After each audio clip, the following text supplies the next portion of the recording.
sa aking mga subscriber, silent viewers, friends, shout out sa inyong lahat. Ito yung isang klase ng 1 cent.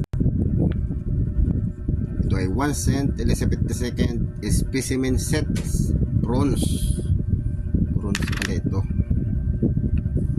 Ito ay non-magnetic. Issuer Canada Queen Elizabeth II, type non-circulating coins. Hindi pala umiikot sa sirkulasyon to. Swerte ko, meron ako nito. Years 1998 to 2001. Value 1 cent, 0.41 cents sa peso. Currency dollar. Composition bronze. Weight 2.5 grams. Diameter 19.1 mm. Shape round. Technique med. Orientation medal alignment. Medal alignment, you know.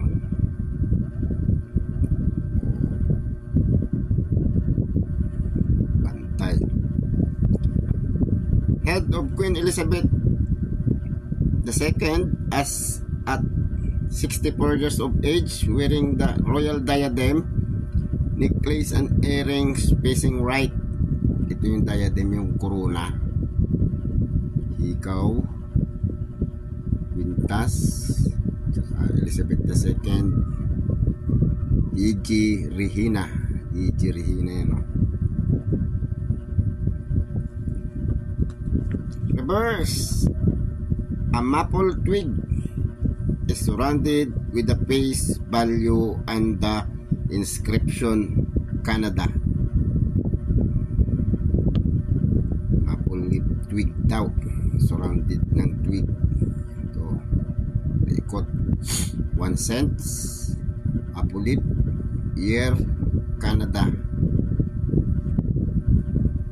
Tayo sa presyo na.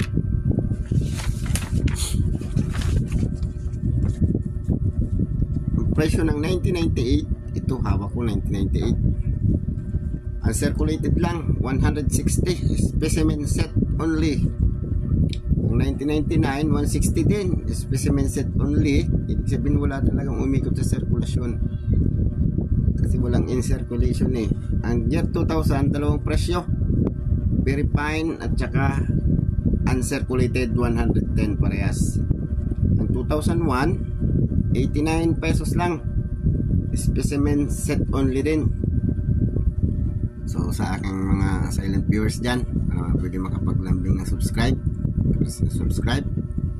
pa-like, at kung gusto yung i-share, pa-share na rin. Salamat.